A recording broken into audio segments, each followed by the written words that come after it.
All right, everyone, welcome. This is Brazos Podcast, episode 6, with a very, very special guest, Mr. Matt Smith from Strike Anywhere. What's up? How's it going? And Evening Shadows. Sorry about that. Yeah. Thanks for having me, man. Oh, my pleasure. Thank you for taking the time. And as you guys may see, our fellow co-host, Coruja, is out today. He's currently on vacation in Bahia and couldn't make it. He tried his best, apologized, but I think me and Matt, we have plenty to talk about. We're definitely not going to run out of topics. Our story goes actually the first time we met, I actually want to start the episode with this story because I want to see if you remember.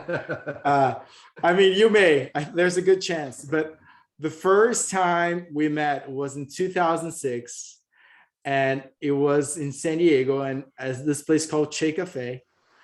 And you guys were touring with the Global Threat and Dead to Me, I believe. Sounds right. Yeah, and it was a really funny story because I was very fresh off the boat. For those who are listening this first time, I'm from Brazil. That was the first time I was doing an exchange program in the US. And like maybe a year before that, I got my Strike Anywhere tattoo. I had a Strike Anywhere. It's still the only band tattoo I have. It's like this red one. It's kind of fading now, but it's from Exit English. So I basically they were playing this venue called Che Cafe in San Diego, and I was completely unaware of what was going on. I was like, apparently show starts at 7. I'm gonna get there at 4 p.m. and because there was I think that was like a school thing where I don't know if there's tickets sold online. I don't remember what was going on. So I got there early and the place was closed. There was nobody there. So I was like, cool. I asked people if that was the place, that was the date. So I just sat on the curb and just waited. And then you guys pulled up with a van, and I think Sherwood was driving. I remember. That sounds right. Yeah. was he the designated driver usually? No. Yeah, I don't know why he was. Yeah, he drove a lot in those days. But yeah, I remember meeting you. Maybe we were loading in, or we were just hanging in the parking lot or something. Didn't you get in the van? Didn't we exactly? Exactly. So basically, I was just sitting there, and you guys rolled down the window. I recognized you instantly, and then I think you guys asked something like, "Hey, is this Che Cafe?" I was like, yeah, I came here to see you, and I just rolled up my sleeve. They're like, oh, awesome. Like, oh, well, we're going to run around and grab something to eat and hang out, but do you want to come with us? And all I remember is just walking in, walking in the van, opening the door. It was like, you didn't have to ask twice. But I just want to tell that story just to show people how nice Strike Anywhere was to their fans back in the day. And probably still to this day. You guys, I was a teenager. I was 18, 19, something like that. And we were pretty young then too. We were probably mid-20s, Right. But I guess it's just when you were foreign and you guys were it's I was fresh off the boat. This was before I had my bands play shows. It was that was my favorite band, and it was it was larger than life. And then I remember you guys came to Brazil a few years afterwards. And then I went to a couple of shows. I follow you guys, got to chat again. And then I saw you guys a few times in Chicago. And I think one of the times you guys played, I think it was a Riot Fest when it was not in the park yet. Yeah. Was it the Congress Theater maybe? Right. And my band played that same year, but we played with a different venue with Smoking Post because they were doing different venues. Oh, no. Yeah. So we went full circle. And now, well, you always lived on the East Coast, right? You never moved anywhere else. Yeah, Virginia, North Carolina. Nice, dude. All right. So, well, I'm glad you remember vaguely that story because it's fun to my heart. All my friends love that story. And I have photos of that day. I'll try to throw them in when I edit the video of this episode. But if those who are listening, check out Brazos Podcast on Instagram, and I'm definitely going to throw the photos there if I don't put it on this video. Nice. Because there's some OG memories there. But anyway, so you're in Virginia, And we're going to talk about music too, because I can't help it. But first, we should stay within the theme, which is mostly surfing and board sports in general. So, dude, tell me about like how long you've been surfing. When did you start it? How was that relationship with you? Sure. You know, I grew up in Williamsburg, Virginia, which is, you know, kind of a small town, not too far from Richmond, which is a little bit bigger of a city. That's where I ended up going to college. That's where Strike Anywhere started. But yeah, I grew up in Williamsburg, Virginia, and you know, nearest beach is Virginia Beach, which is, I guess it's maybe about an hour from where I grew up. But just past that, if you go about another 30 minutes, you get to the Outer Banks, which is, you know, I'm sure every surfer's heard of the Outer Banks, but you know, the coast, just when you cross the border from Virginia into North Carolina, it's about half an hour down the road, and you get into, you know, where the Outer Banks start, and you can drive for an hour and just go all the way around. But you know, I'm good on there on vacation every summer as a kid, and you know, hopefully a couple of times a year. And you know, I had some older buddies give me some like real beat up piece of shit surfboards that like I tried to surf on, you know, and I was terrible. I boogie boarded like every kid. But I skated, you know, I grew up skateboarding. I started skateboarding. Which helps a lot. And I was always like you know, I was always a skateboarder. I identified as a skateboarder, and I was really wanted to be a surfer, but I just couldn't hack it. And I never really tried hard. I mean, you know, it's like anything. If you don't live at the beach and you try once or twice on the summer vacation, you know, you suck. And especially when you're a kid and you're depending on your mom to drive you or someone to drive you, or yeah. I mean, it was tough. I always really wanted to do it, but I just never really had the opportunity to kind of get after it because I had to drive, you know, an hour to the beach. So mainly skated all throughout high school, and then in college, still skated a ton, and you know, surf when I could, but you know, I mean, I could stand up and I could like, you know, kind of go straight or maybe go down the line a little bit, but like that was basically it. And then I think it was when I was about the time I was graduating college. Yeah. So I ended up moving up to Baltimore, farther. I remember that. So moved up to Baltimore after college, farther from the beach. But I had a good buddy who had a house in Bethany Beach. And there's a really good inlet there. And, you know, we would go do long weekends and, you know, run to the beach all the time, stay for 3 or 4 days. And I kind of like, I got like a bigger board. I think, you know, when you grew up when I did, everyone just rode tiny potato chips. And that was like what you tried to learn on. You're like, this is stupid. And dude, I completely get it, because you get what they give you. I first learned on a shortboard and when I was a kid, which is completely the wrong thing. Yeah. And it was the 90s, you know, it was like different. It was just like a different vibe. But yeah, please carry on. Yeah, before all like the resurgence of, you know, style and longboards and alternative shapes and, you know, the outside the box stuff. So, man, I think I borrowed or I rented like a mid-length or, you know, fun shape or whatever. And around that time, and actually the first time I remember the first good wave I ever got. So it was in the time when I was living in Baltimore, but I'd gone on vacation. I drove down to the Outer Banks and I was surfing at the lighthouse in Buxton. And, you know, there's like this big jetty there and there's a center section. And I was surfing the center section. And I mean, I was like all the way out at the end of the jetty. And like, you know, I was on a big board and it was like just big enough to be fun, but it wasn't like scary. And I got just like a super nice long, like lined up ride and rode it like all the way into the beach. And I was just like, holy shit, this is amazing. This is like the bug got you. You know, and it was like the first like real wave I got. And then after that, it was just kind of the switch flipped. And, you know, my priorities kind of shifted from skateboarding to surfing about that time, probably, I don't know, maybe late 20s. And then, you know, I did that off and on, and I would go to my buddy's house out in Bethany Beach and surf a bunch. And we'd surf Ocean City, and that was a pretty easy rip from Baltimore out there. You know, we would just do like an over trip and, you know, crash somewhere and come back. And about that time, I was pretty good friends with some of the guys in the Bouncing Souls, and you know, they all lived up on the Jersey Shore, and our good friend Kate who is the Soul's manager, lived up on the shore, and like she had this really cool like. Is this shit the one that inspired Kate is Great, the song? Yeah, absolutely. Yeah. She had an awesome house that was like right next to the beach in Asbury, and she would kind of let me come and go, and I'd go up there and crash and surf, and I surfed like Brian Keeneland a couple times, and I had some I other didn't know buddies he in- surfed. But yeah.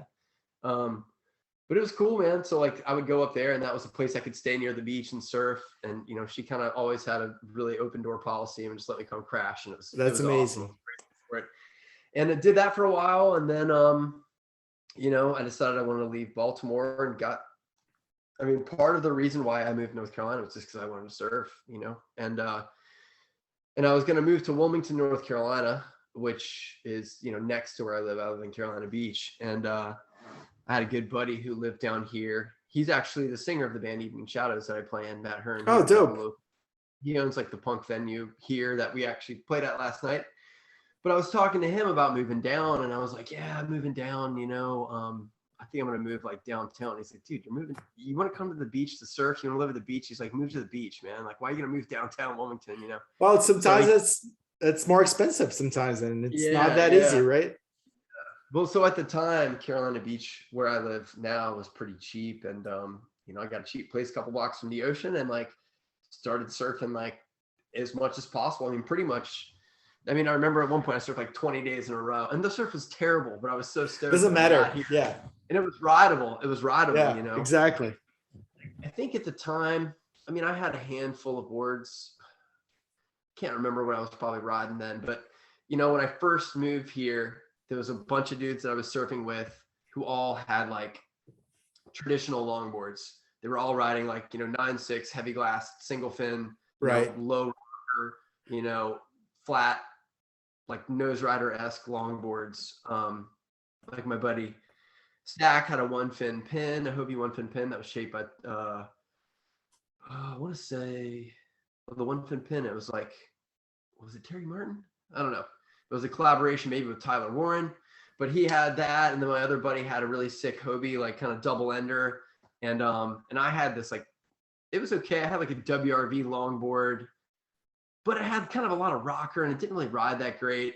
And I ended up picking up a used Bing NR2 off of one of the guys who works at the surf shop here in town. Hooked me up with a cool board. And I remember the transition of like going and riding the axis so flat and like just purling and just, like trying to figure out how to get my weight back on the board to catch, you have to be far enough forward to catch the wave, but you can't be too far back. And, once I figured that out, I got really into longboarding and, trying to nose ride and just, I remember the first winter I moved here, it was like wasted stomach high and like clean all winter in my memory. And we surfed like every day, and it was super fun. And I was surfing all the time and kind of progressed, pretty quick.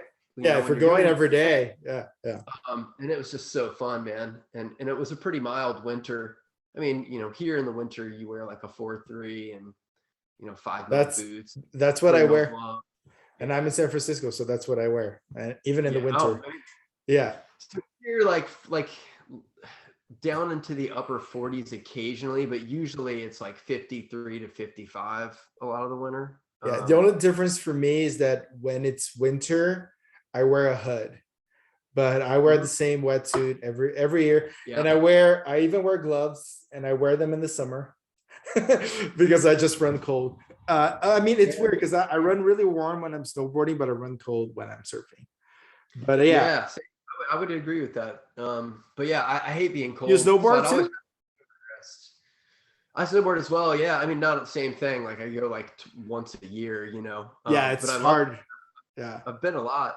But now I still surf, and I surf a fair amount. I actually just did a Puerto Rico trip. I just got back a couple weeks ago. Nice. But I've also been skating a ton too. I'm back on the skating. I've been skating pretty much every day. I heard on the Wells Nest podcast that you just did that you guys have like a gang of like 30 or 40-year-olds that go all the time. Oh yeah.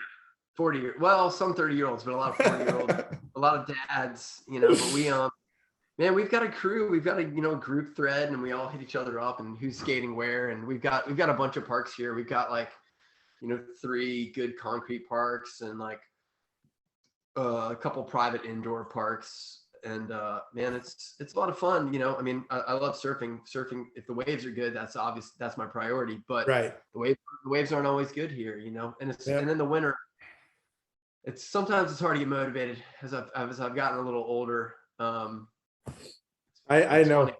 You get spoiled, especially if you live there. It's the same I thing with heard snowboarding. Yeah. I heard I heard an older guy when I first moved here. He said something like on the beach one day when I was like paddling out, and he was like, "Oh, a little cold." But what did he say? He's like, "Yeah, the air temp and the water temp combined have to be over 100." He's like, "One can be higher, one can be a little lower, but it's not over 100 combined." He's like, "I'm not going." So 50 degrees out, 50-degree water, he would go, but off from that. But yeah, I mean, in the summer here, the waves are not as good in the summer, but it's just the water's so warm. And, Yeah, it helps. even if it sucks, I'll just take my board and get on the beach and paddle out and get some And waves just to get out there. and it's also like it's all about the quiver too. Like if you have like 1 or 2 foot and you have like a board with a lot of volume, you can do it. And it's funny you were saying, because I had a similar experience to you in a certain way, because I grew up 60 miles from the beach in Brazil. So same thing like you, I would only go in the summertime where I could like, my parents would drive me and whatever.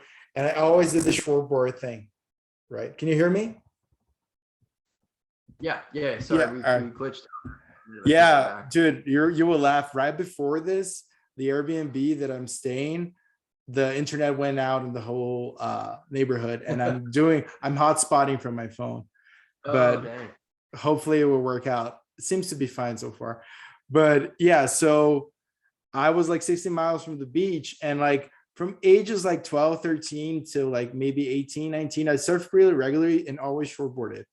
And then I moved to Chicago for college. Then I was there for 8 years and I didn't surf at all. And then I ended up getting a job in California in tech. And I was like, okay, this is it. This is my time. I'm back on the horse, dude. And I bought myself a 510 epoxy board. And I remember going to Pleasure Point, which is the classic like Point Break, when it's mostly like longboarders. And I couldn't catch shit. It was like nothing, and was like suffering. It's definitely not in surfing shape. It's like, and then I immediately started getting bigger boards. And nowadays, like my go-to is a 7.2 ASIM board from Album, and then like I have a 6.8 that Smelly from NoFX did for me that I ride a lot, and a 6.4. And those are like my go-tos. And like I tried the logs, and the thing about them that I don't like is that, like when you're waiting for the wave and you turn your board and you just paddle towards the wave. Yeah. Dude, that takes forever, the log. And I couldn't duck dive them. So I was just like, this is not for me. I need to be able to duck dive my board. Yeah, same, yeah, I mean, I don't really ride a longboard now if it's above waist high. Right.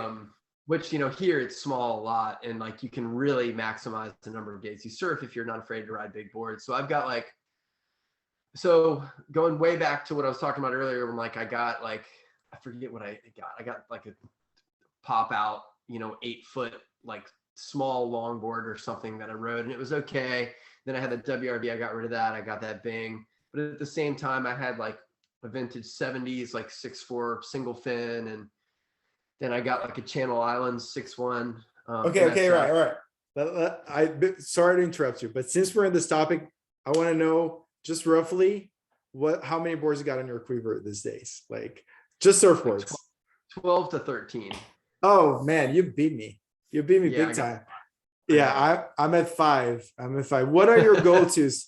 What are your my go-tos? So we've got well, if I'm gonna ride a longboard, which I don't do it that much anymore, but if it's small and I'm going to, I've got a 9.8 Bing Silver Spoon. Holy shit, 9.8. And then I've got, it's huge. But then like I've got 2 mid-lengths. So we've got a local shaper here named Greg Evie, and he makes beautiful, resin tent, really cool boards. he does, mini Simmons and fish and longboards, and he makes these eggs, these mid-length eggs, which is, like a fun shape, but a little bit flatter and a little bit more design. And I've got two of his boards, but the What one that I sizes? really like, they're both 7.2. So they're Great. but they're very different from each other. Like one of them is like his standard kind of EV egg template, and it's pretty full out to the rails. It's pretty beefy, and I'm riding that as a single fin. And then the other one is the same size, but like my buddy had it custom shaped, and it's just really thinned out. So it's got a lot less volume. Yeah. The rails are just a little bit more pinched, and it's cool. It rides more like a shortboard. So they're like, I know. I'll ride if I don't want to ride a longboard, and the other one I can ride like when it's pretty good, but can't really duck dive them, so that's the problem. Yeah, I mean, I'm like, I don't know, maybe like 165, 100. Yeah. 165. I am 20 pounds heavier than you. Maybe that's why I can do it. But I ride my 7.2 with twin fins, and it's nice. but it's like yours in a way, because it's really narrow. It's only width-wise 10.75. I mean 10 and 3/4, 20 and 3/4, and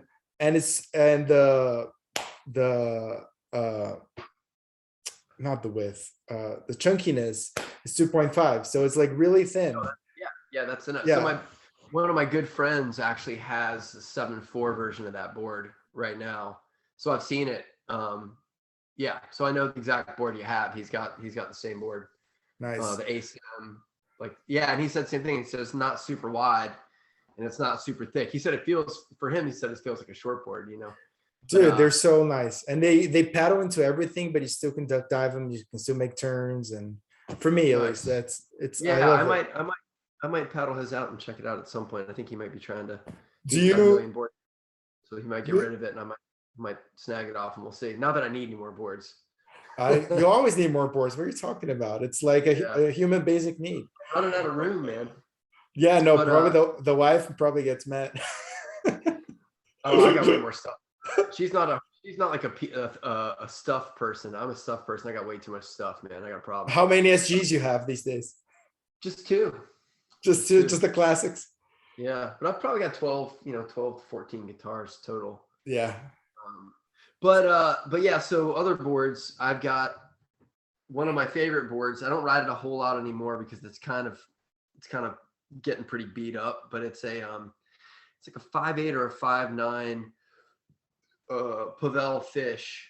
I love the fishes. It's a Rainbow is the brand, and Pavel was the shaper, who's like a legendary fish shaper, and it's beefy and it's wide, but it's short, and it paddles great and it's awesome, but it's just got it doesn't have any delamination, but it's got a ton of pressure, and it's pretty beat up. I surf it occasionally, but I'm kind of semi-retired it.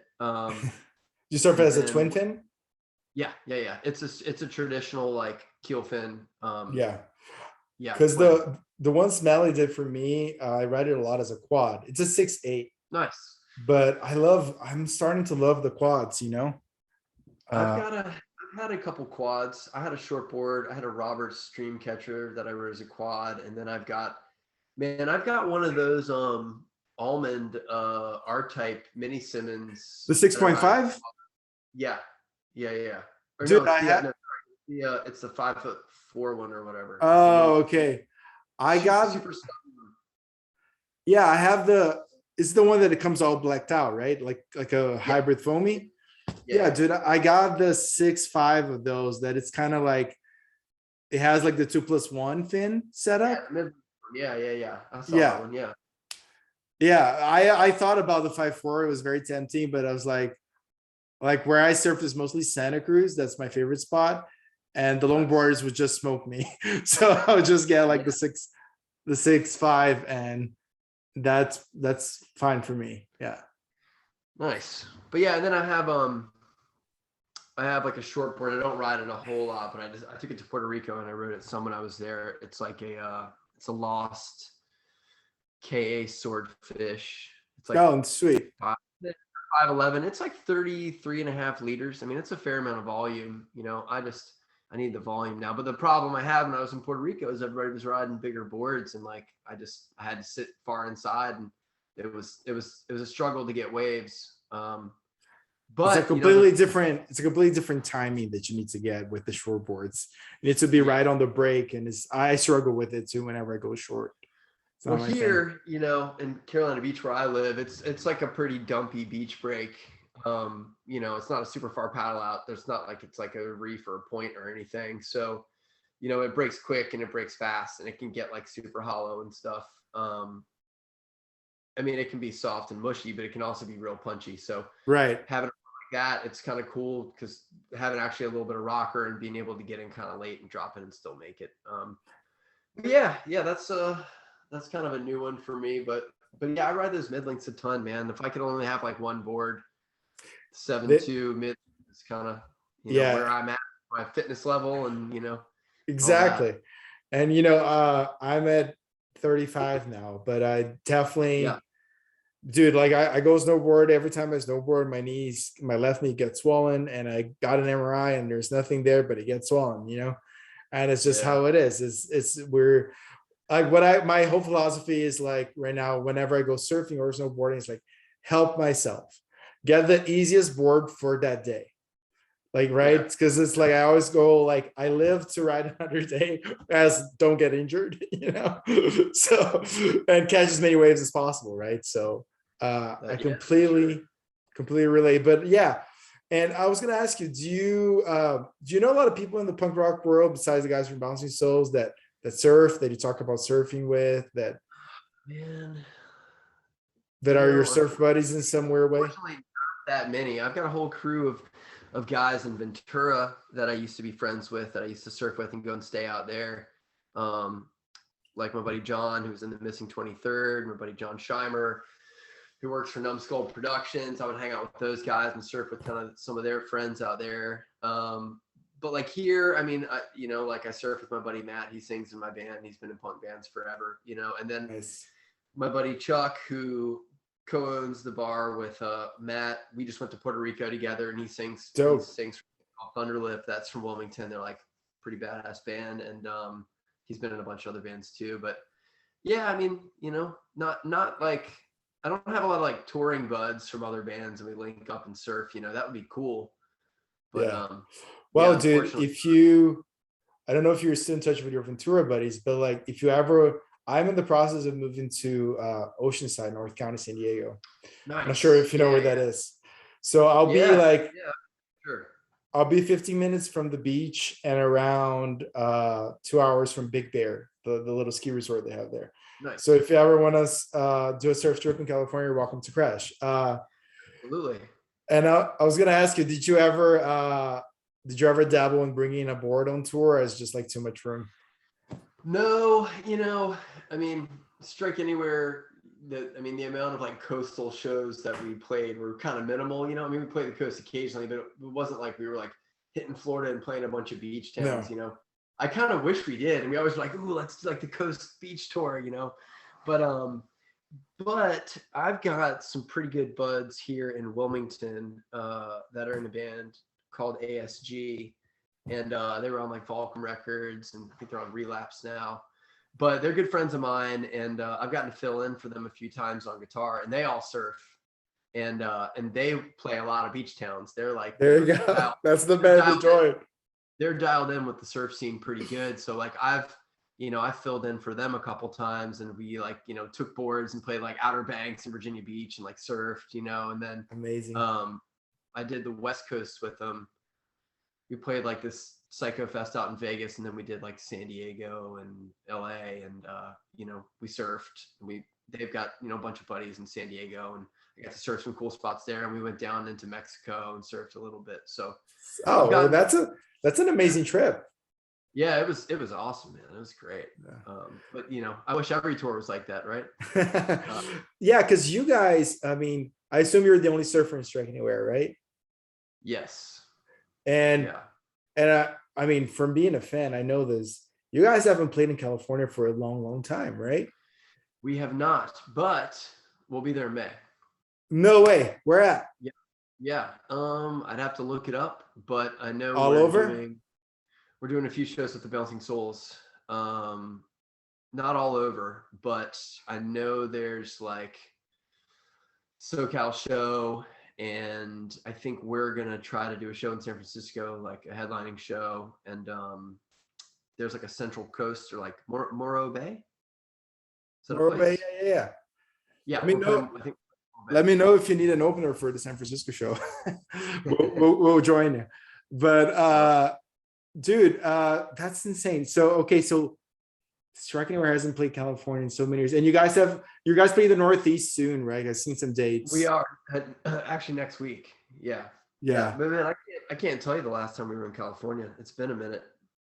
Yeah. Well, you guys are part-time right now, right? Like you. Yeah. We play like, I don't know, 10 shows a year or something at this point. I get it. I mean, it's impossible. We just recorded an EP, and all my bandmates are in Chicago. So I just flew there, and we are mixing. But you guys been long distance for a long time, right? Like even from the beginning. Yeah, like Thomas, our singer, has lived in California. Well, he's lived on the West Coast for a long time. He was in Portland, and then he was in like Santa Monica, and then now he's up in Oakland. But he's been on the West Coast for like a long time, like 15 years probably. And then, you know, the rest of the guys still live in Richmond.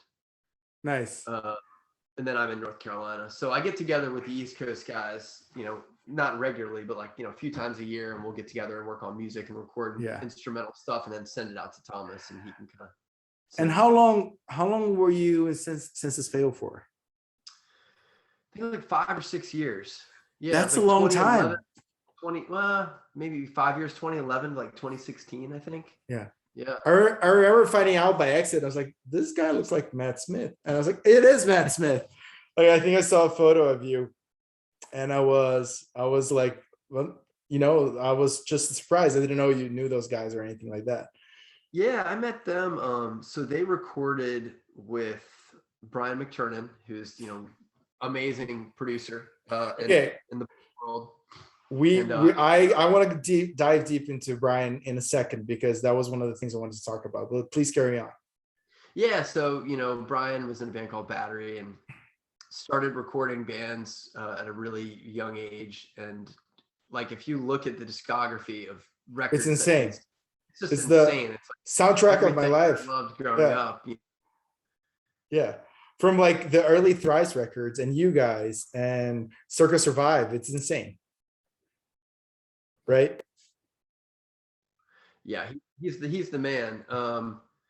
So he had recorded some Census Fail records, and you know, like Brian was my buddy, and his studio is right in Baltimore. And like whenever bands would come to town and they'd be like going to an Orioles game or just hanging out, he'd always be like, man, come hang out. And you know, I met a lot of bands, you know, that I didn't know already just through Brian, and one of them was Census Fail. And you know, I think Brian probably played a little bit of a part in setting me up with those guys, I think, for sure. And then the bass player, Jason Black, at the time also was in Hot Water Music.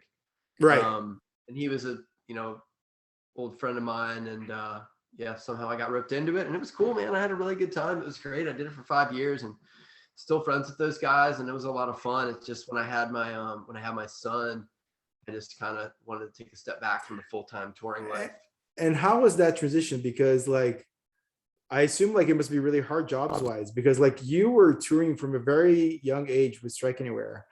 And I know you were bartending Samir's, and I know you mentioned you were into college. Did you ever get to finish? Like, how did that professional transition happen? Was it tricky? Just going from like college or going into bands and then going back into the workforce. Yeah, exactly. Yeah, so you know, wasn't necessarily getting rich playing in Strike Anywhere. You know, we did okay, and I you know, I mean, we did a hell of a lot better than I ever thought we'd do.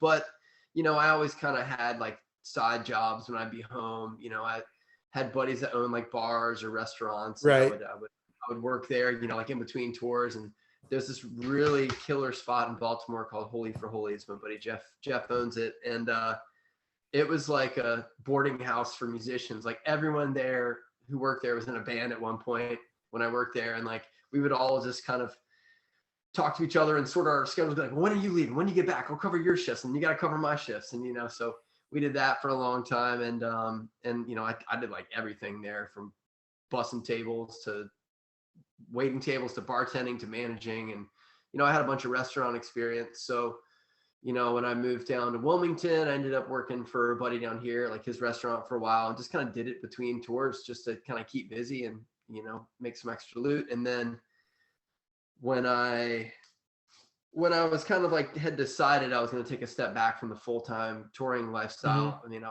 don't even know, I must have been like my mid 30s at that point or something. And I was kind of like, fuck, I got to figure out a way to make some money here.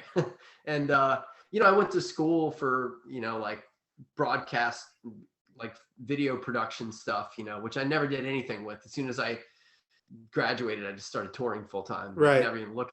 At least you finished though. Yeah. I mean, I was in college and I was like, I don't need a job. I'm just going to be a musician. And then, but like, I'll finish because I started it and I'll see it through. And then my parents were like, please just finish. You've come this far.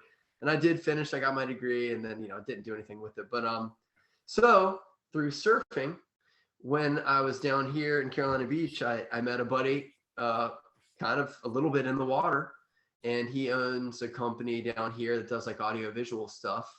Perfect. And ended up starting doing that, and kind of just did it as like, an apprentice. Started like kind of training and just working part-time in between tours when I was still touring. And then, at some point I kind of, got a couple promotions, and now I'm the general manager. So that's awesome, dude. Cool, but it's been great, man. I've got a lot of flexibility with my job, and still get to do music stuff, and it's fun, man. But yeah, it's I went from kind of touring and just playing guitar, and then having to like use and my head again. everybody has their own story too, because it's like I have, as like I went to Chicago, I lived there, I was in art school. So all my friends were musicians, I was a musician, and a lot of them are doing audio, video stuff. I end up going in tech by completely accident. Like, I kind of like found a job and end up in their world, but like I have the flexibility to like, I kind of like, especially with the pandemic and work remote, I'm all over the place, and I can get to surf before work or snowboard before work. And it's insane. But I'm very happy for you. And that like, people have different stories. Some people are not as lucky. Some people, don't find a job that pays the bills and have families and struggle. So I'm glad that you're in that situation. Yeah, I really lucked out. And yesterday, or I guess it was 2 days ago, we just had a time change, which is like my favorite day of the year. So now, like after work, like I've got time, I can go and surf. And I mean, I live like 4 blocks from the ocean, so it's pretty easy. Nice. Pretty easy. It's not like got to put on all the wetsuit stuff right now, but it's pretty easy to get to the beach. So, I try to, when the weather's good, I'll just get up and surf Dawn Patrol before work for an hour, and then, awesome, go for an hour after work. And I'm looking forward to doing that again for sure. There you go. Do you mind if I geek out on some early Strike Anywhere stuff? No, because man, let's do it. Because you mentioned Brian, since he did the Be Well record, he went on this podcast tour, right? And I know you guys are playing with him on those Northeast dates. And he went on a podcast binge, and I listened to every episode of every. And one of the things that he told me that I find it's fascinating, and I wanted to confirm with you, is that because, all right, so as a fan, my favorite Strike Anywhere records are Up to Exit English, and then Dead FM, and then after that, there's less records, but like, that was to me the golden era of Strike Anywhere. And he was saying that, and to me, Eric is one of the most underrated drummers of all time, because he gives, like, maybe it's not the most technical drummer of all time, but he gives so much cadence and he has so much dynamic in the way he plays. It's not even about hard fills, but he's always doing something different, which is incredible. And Brian was mentioning that he never recorded to a click in those early records. And I'm like, that's why those are the best. Please, is that true? So Exit English is the only record he's ever played to a click to. Maybe, is that right? So when you know, He should we never did play to the the click because I feel like he's better without the click. well, It's like yeah, amazing. kind of learned that after that, you know. But there's some people who are like exit English, oh, it's the best one, and you know, like people love it. And Eric's You know like a what's my fucking favorite? Like if I had to pick one, if I had to pick one record, to me is the chorus of one EP. That's the best. man. Yeah, that's yeah, that was early, man. That was early for sure. No, I was That there. I was on there that as one, that's pre-Brian, and it's not bad production. It's just different production, you know. it's Uh, raw and it's wild. And you guys are it so like is, anger and you have that energy. You know, it's like I always yeah. call people ask me why Striking Rare is your favorite band and why you love them so much. It's because they sound like a derailed train, but it makes perfect sense. You know, because you have that energy, you know, the energy of a derailed train that is just like ready to explode. And that's what those first records are for me. Nice. But yeah, how was recording in the studio with like no click? And then did you guys track it live, those first records? Like how did Yeah, it work? so what we would normally do is depending on the song, you know, a lot of times I would play just a scratch along with Eric, and it would be Right. just like me and him. We would get through the whole song. I mean, sometimes there would be a bass scratch, but usually it would just be like one guitar and the drums, and we'd get his take, and then yeah, and then you know, eventually Everybody else. Yeah. and re-record the guitars and re-record everything kind of layer by layer. But we never really, I don't think we ever really did just like a all of us playing live kind of thing, you know, to get Yeah. takes. But yeah, I mean, Eric's a machine. He's a serious drummer, man. He's one of my favorite He's drummers. You know, I love playing you with him. He's a monster, and he hits so hard. And yeah, he's really good, man. know, I remember there were videos like back in the day of like I think you guys were about to release the FM and you released these promo videos and it was like about Eric's gnarly hands and he had like pretty Oh, much blisters. yeah, Like yeah. the dude was destroyed. It's a bloodbath. Yeah, it's pretty crazy. Like, because if he doesn't play a lot and then he goes and plays, like he doesn't have like different speeds. Like when he plays, he's all in, you know. And his hands, I've seen them get pretty gnarly. I think he's learned how to like dial it back a little bit, but Right. oh yes, I'm just covered in blood and you know his hands just Because he definitely has. I mean, when you see him play, he clearly doesn't know how to do that with that much strength, but it's part of the music. You can tell, like it's part of his act. And if he doesn't do it, he probably won't feel like himself or something like that. I mean, I'm not trying to read his mind. But there's one thing I wanted to always ask one of you guys, because for me, well, there's a couple questions, but one of them is about like, so when I listened to Strike Anywhere early years, and you guys came up on around the similar time where Rise Against was coming. And yeah. there's a lot of overlapping like on styles, right? And to me, it was always fascinating that Rise Against like ended up going to majors and became this larger than life thing. And you guys always stayed indie and like, you know, slowly did it the part-time thing. Where in my vision, you guys were always the best band. And then like from songwriting, lyrics, performance, I always used to joke to my friends too that you were like the Rage Against the Machine of punk rock, you know, like because the Tom is so political and so that like, was there ever like any labels that were approaching you? Are you guys trying not to go that route, or like how do you see that? Yeah, so you know, first of all, Rise Against, great dudes. You know, we knew Yeah, them. they earned it. It's Like definitely Joe used to come and see us play at the Fireside, like when we first started, you know, and like and they were actually Chorus of One when we no, sorry, Changes of Sound, I believe. I think it was when we had some record release shows for Changes of Sound, and Rise Against had just started, and they were gonna play the shows with us. And I think they like lost their original guitar player. They were like in between guitar players, so they canceled the shows. But they were like lined up to play with us, like right, you know, before they. Yeah, before Zach, they had so many guitarists. Yeah.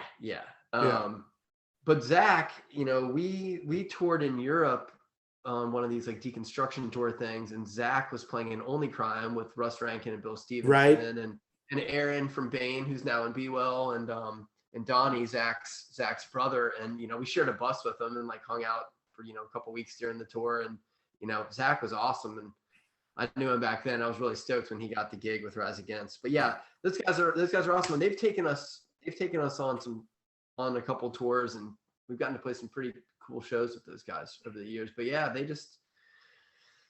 mean, it was just one of those things. Like when we signed to Fat for Dead FM, like it was right when like all of the Fat bands were leaving to go to major labels. It was like Against Me left, Rise Against left, Anti-Flag left. It was like, we signed on. We're like, yeah, we're gonna be label mates with all these bands, and then like everyone just left. And we're like, what the hell? And the thing too, like if you think about that record, for example, a song like Instinct was very like accessible, right? Like it could have easily been released on a major, and there's a lot of elements on that record that I find like this is very accessible. I just like as a fan, I couldn't see like where's the explosion, like.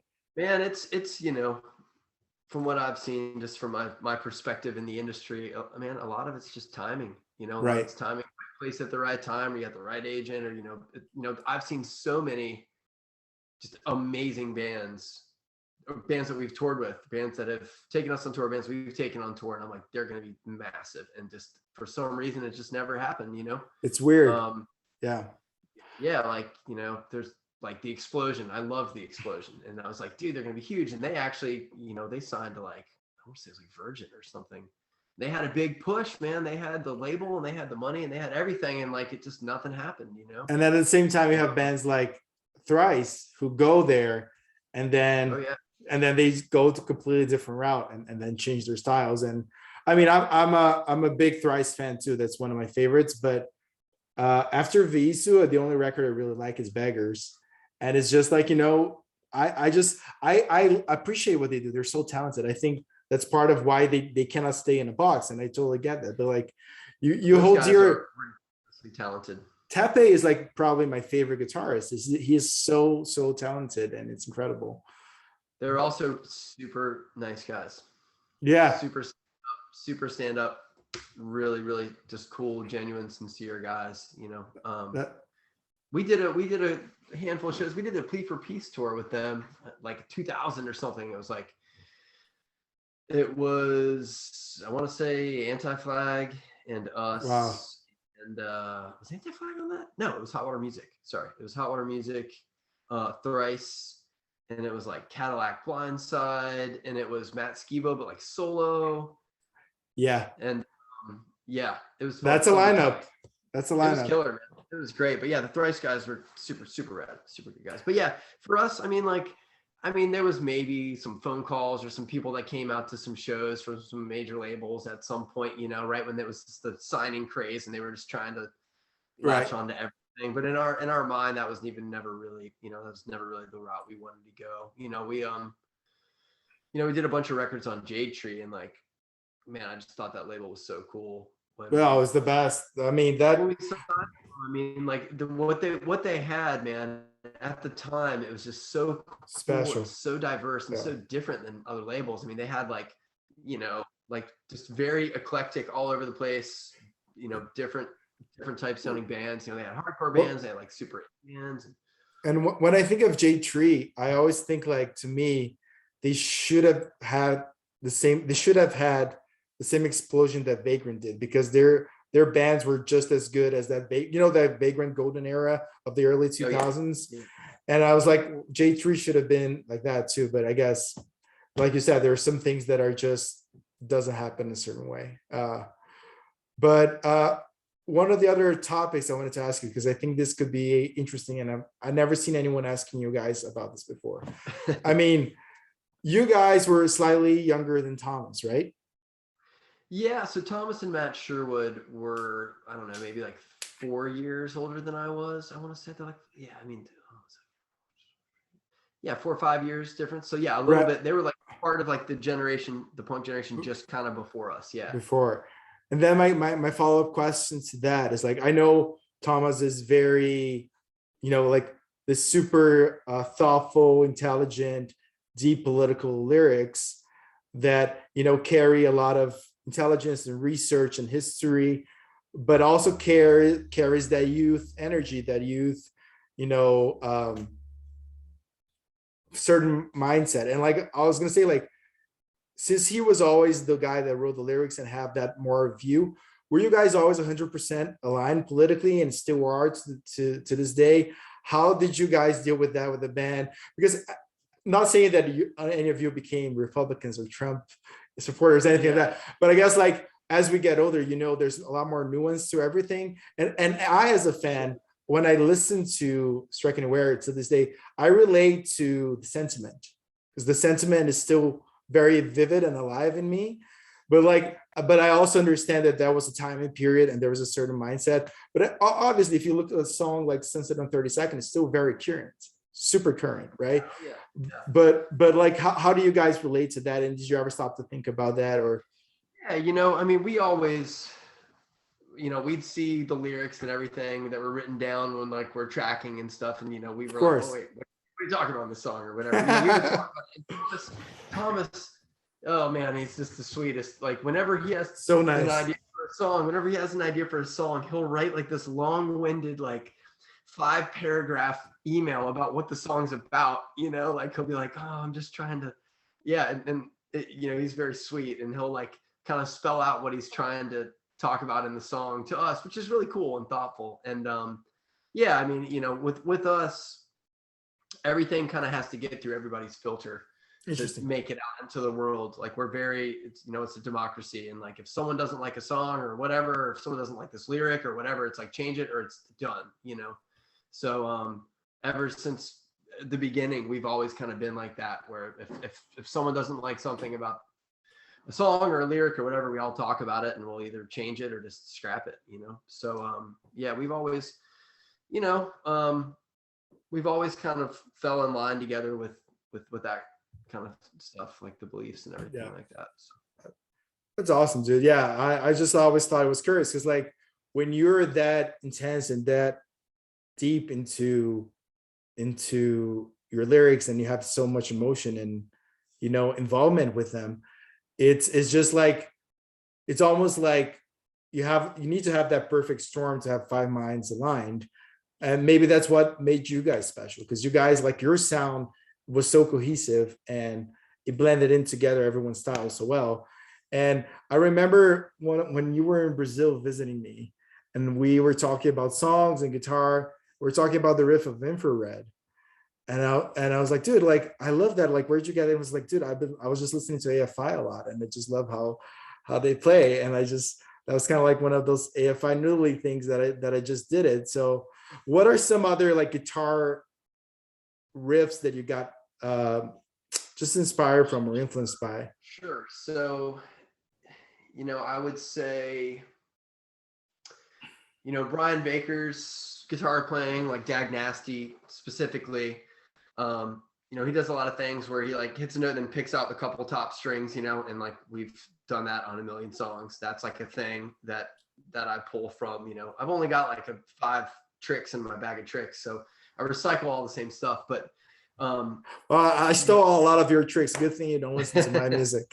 But yeah, I'm also like a huge fan of a lot of like the 90s, or 90s like British punk rock, like Leatherface and Snuff, and like those guys play like Gordon Smith guitars. Are you familiar with Gordon Smith guitars?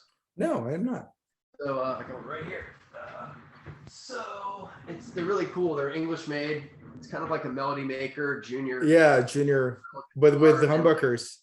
Yeah, and a lot of British bands played them because it's an English made guitar and it's like more affordable than getting a Gibson or whatever. But heaven knows. Cool but yeah, like Snuff and Leatherface, I definitely heavily influenced by the guitar work in those bands. And then like I was saying, Dag Nasty was a big influence. Gorilla Biscuits was a big influence. But even like, man, honestly, you ever listen to any like early Goo Goo Dolls stuff? Yeah, Brian, our band's drummer, always talks to me, Ren, early Goo Goo Dolls was far more awesome. I mean, it was very much like they were heavily influenced by the Replacements, but it's one thing that they do a lot that I really like is it's a lot of stuff where you can let all the strings ring out when you're playing different inversions or different. Like I'm always just trying to let as much ring out as I possibly can. The riff of the initial riff of We Amplify Blaze is just like that. It's a lot of open strings there, right? Yeah. Yeah. So, because I remember that was one of the first riffs I learned from you guys when I was getting a slightly better guitar. Yeah. Oh, for the intro, the two. Yeah. Eric Kane wrote that, our drummer. No way. He wrote the riff. So but I wrote like, like the bridge has like all the picked out like high note stuff. Yeah. Yeah. Well, I mean, we collaborate a lot. Eric doesn't, I wish he would play guitar again because he writes some really cool shit, but I can't get him to pick up the guitar these days. But he actually writes some really cool stuff. He's written some really cool songs. We all kind of write, man. Like everybody writes, we all collaborate. And a lot of times, like someone will write one part and someone writes another part. But Eric and I, at one point we lived in a house together and we would sit down and like just really, work on stuff together. And that was awesome. I wish we could still do that, but nail it down. Yeah, it's interesting because I find it, you guys came around of that early 2000s explosion of punk rock, emo, whatever you want to name it. And there's so much new bands, with such high quality coming out. And I feel like nowadays it's very interesting because, for example, like my favorite punk record for the last 10 years is Modern Ruin by Frank Carter and the Rattlesnakes. And that was like from 2018. But I listened to their latest records and a lot of their music is just like changes style so often, right? And I see a lot with a lot of the new current punk bands too, that a lot is changing style. So I was my follow-up question to you about that, like of new punk bands, do you have any that came out in the last 5, maybe 10 years that you're like, oh man, I'm really into those guys. This is something that I enjoy listening to. Because for me, the ones that I can remember is Pup, Dirty Nil, and I think that's pretty much it. I can count on like 2 or 3 fingers. Yeah, honestly, I don't even know what I've been listening to. I have to like the last record I downloaded was Sugar, the Bob Mould band from the 90s. Oh man, dude! So good. I think it was maybe 2020, but the Bob Mould solo record they did a couple years ago so was good. Phenomenal. So good. I'm a huge fan. Love that. I wore that thing out, but like man, I'm kind of late to the game, but I just kind of started listening to Cloud Nothings, and they've got a lot of really great records. But like, this is one of the things I never checked them out. I know. I've been listening to a lot lately. Man, we played last night with this really cool band from Santa Rosa called Decent Criminal. They're a California band. They're great. You should check them out. Yeah, I don't know. It's hard. It's hard. I feel super old all the time. Like I just found out about Turnstile 6 months ago. Oh, nice. Because their new record is Baltimore Boys. Yeah, their new record is bombing. I've bombing like it's exploding. Man. Yeah, I've been a fan of them for years, man. They're great. But yeah, I always just every couple of months I just ask Garth, our bass player, I'm like, what should I listen to? And he's like, check this out. He's got his finger on the pulse. But like he turned me onto this band, Spiritual Cramp. They're from San Francisco, I think. Okay. They're great. I really like their last EP. But yeah, I don't know. I'm always kind of like a little bit behind on new punk bands. So yeah, I feel suggestions. No, yeah, I'll send you my band. You're gonna see your influences on me. But Nice. I'll send you my favorite record the last 10 years, which is Modern Ruins. It's a brutal. It's fun because the record is mixed a lot like a Britpop record, but it's a punk record. So nice. It's like it has like that drum sound almost Oasis-esque, like early Oasis-esque, which I'm a huge fan. Hence the haircut. Yeah. Hence the haircut. Yeah. I mean, I was heavily influenced and loved all that stuff too. I mean, I was super into Oasis and I loved, the Smiths and Stone Roses and I remember you always had stuff. either the Smiths or the Clash t-shirt. That was your thing. All right, dude. I know I'm taking a lot of your time, but I want to ask you one last question. This is going to be back to surf related. Here we go. If you could have a custom board made by any shaper in any size, any length in the world right now, who would you ask to shape your board and what would it be? Oh man. Whew.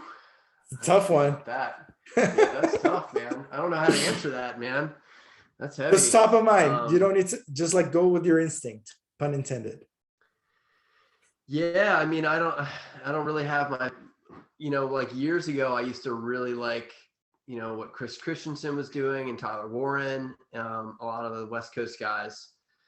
Um, Matt Calvani with Bing does really cool shapes. But yeah, I don't know. I mean, I'd probably say like right now, if I could get another board, money was no object, I would probably try to get another mid length, but a little smaller than the ones I have. I'd like to try something maybe like 6'6" to 6'8". Yeah. But like something I can still kind of whip around, but something that paddles fast and has a lot of volume that I can still duck dive. That would be the one thing that I don't have, because I have a ton of boards under 6 feet and I have a ton of boards over 7 feet, and I don't really Yeah. have anything in between. Dude, hit up Smelly from NoFX. He did a man. great board for me. He did a great board for me. This is the 6'8" quad, and it's funny because second time I used that board, it was on my birthday in Santa Cruz, and I broke my nose on my second wave for that board on my birthday. But what's dude, his, it's a what's great his board. company called again? It's like Pickle, called something Pickle? Pickle Sticks. Yeah. Pickle Sticks. Yeah, I He heard about he that. he makes great mid lengths, and like he took me out for when I was there. I picked it up with the board in person. He took me out, and we talked, quality stuff. And he did APS for me because I just wanted something different than PU. And well, you probably know him, so I think he may even cut you a deal or something. Dude, that's cool. Yeah, I'll go and check out his website after this, man. Yeah, awesome. Well, dude, I appreciate it. Thank you so much for taking the time. I know a lot of people mostly hit you up to talk about music or wellness, and I hope this was a little different for you. And I hope me nerding out to the music side a little bit wasn't too annoying. No, man, it was great. I really appreciate you having me on, and yeah, I look forward to checking out more of your podcast down the road. Yeah. And tell people where you can find your bands and where they can find you. Yeah, so just and what you guys are doing next. If you have any shows coming up, you want people to come, because this is probably going to be released today or tomorrow. Nice. Yeah. So Strike Anywhere has stuff on all everywhere, major streaming outlets or whatever. But our most recent thing is called Nightmares of the West. Came out a couple years ago, maybe last year. I think it was last. I think it was last year. Last couple of years have been long, man. It's been a long couple of years. And I love that, by the way. Congratulations on that. It was a constant spinner. I added them all to my workout playlist. Nice. Yeah, so check that out. And then, the other band I'm doing right now is called Evening Shadows. We put out a record, I guess, last year, maybe the year before. And that's a full length. And I know it's on Spotify. It might be on some other spots as well. But it's self-titled Evening Shadows. I downloaded that last week. It's on Apple Music too. Yeah, good stuff. And you're still on that record. Are you still playing the SG on a Marshall? Because that's what it sounded like.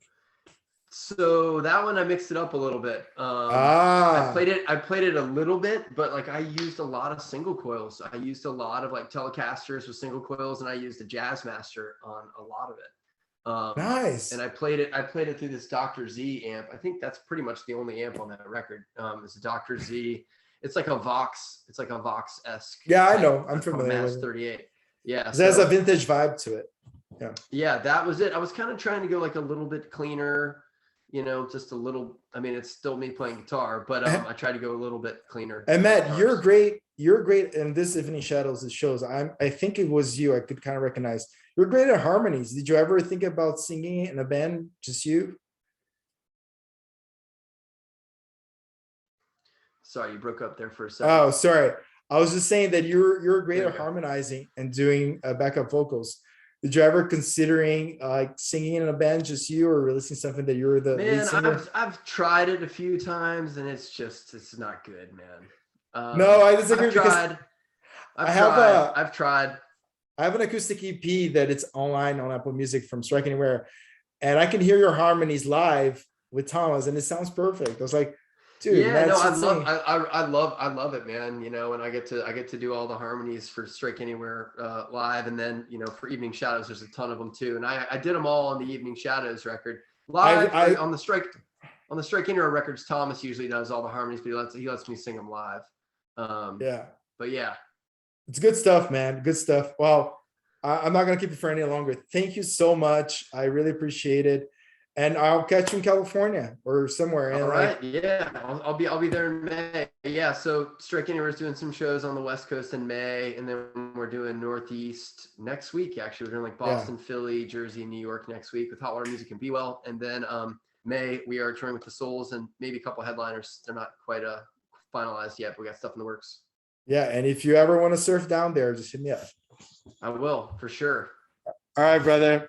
It was a pleasure. Thank you so much. Yeah, great talking to you. Take care. Have a Ryan. great night, brother. Take care. See you.